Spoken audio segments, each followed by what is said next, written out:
Halo JCers, saat ini kamu berada di JC Channel dan kita masih membahas riwayat hidup murid-murid Tuhan Yesus. Kali ini kita akan membahas murid Yesus, yaitu Simon orang Zelot. Simon orang Zelot adalah satu dari 12 rasul pertama Yesus Kristus menurut catatan Alkitab. Ia disebut juga sebagai Simon Kananaios atau Simon orang Kanani. Jejak kerasulannya tidak banyak dikenal dan sedikit tulisan mengenai dirinya. Sebelum kita bahas lebih lanjut, yuk diklik dulu tombol subscribe-nya. Berikut 5 fakta menarik mengenai Simon orang Zelot. Pertama, arti nama Zelot. Simon orang Zelot lahir di kota Kana, Provinsi Galilea pada abad pertama Masehi. Kata Zelot diturunkan dari bahasa Ibrani, Kana, yang berarti orang yang tekun. Selain itu, kata Zelot juga berarti kota Kana atau daerah Kanaan. Sedangkan dalam bahasa Yunani, kata Zelot berarti orang yang sangat rajin, giat, dan sangat bersemangat. Zelot juga merupakan sebutan untuk sebuah kelompok pemberontak terhadap pemerintahan Romawi. Simon orang Zelot adalah bagian dari kelompok itu. Ia ditempa dan dididik oleh Yudas dari Gamala di Galilea. Kisah Para Rasul 5 ayat 37. Kelompok Zelot adalah pengikut teokrasi yang murni, religius, dan fanatik.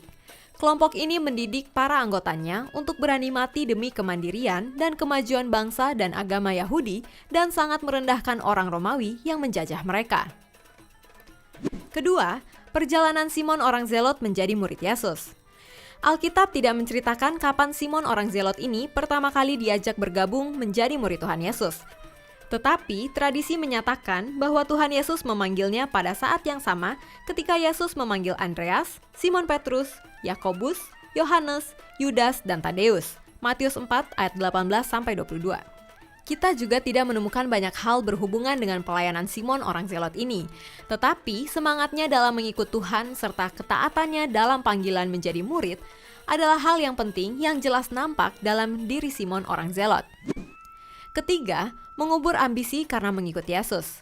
Simon dan kelompoknya Zelot beberapa kali memberontak sebelum masa Kristus dan juga seringkali dipukul mundur dan pemimpinnya dibunuh oleh pasukan Romawi.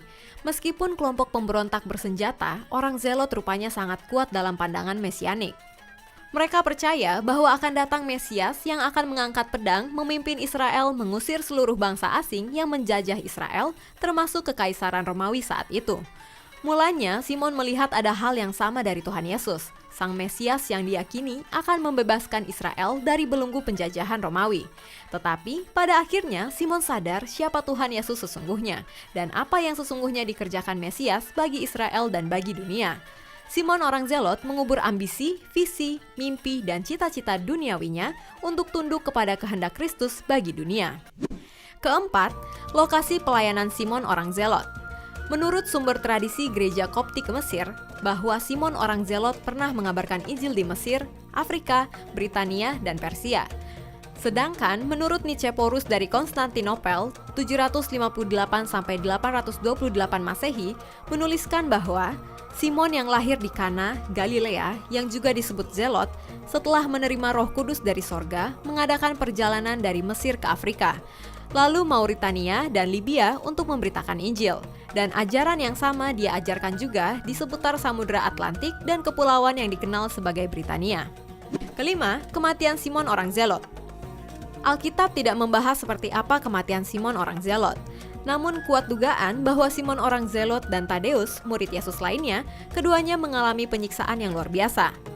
Mereka dirajam batu, digergaji, lalu dibunuh dengan pedang di Persia. Diperkirakan Simon menjadi martir antara tahun 65 sampai 107 Masehi. Nah, itulah beberapa fakta Alkitab mengenai Simon orang Zelot. Demikian fakta Alkitab. Kalau kamu suka dengan video ini, silahkan di-like, apalagi di komen. Karena itu hal yang paling kita tunggu supaya bisa menjadi berkat juga bagi yang lain. Jangan lupa di-share dan subscribe. Aktifkan tombol lonceng kamu untuk notifikasi video-video terbaru kami. Bagi kamu yang ingin memberkati orang lain, kamu bisa mewujudkannya dengan cara mendukung kami untuk terus memproduksi video fakta Alkitab dengan memberikan donasi minimal Rp100.000. Caranya, kunjungi link ini atau hubungi kami melalui WhatsApp di 0878 7490 5248. Terus saksikan fakta Alkitab. God bless!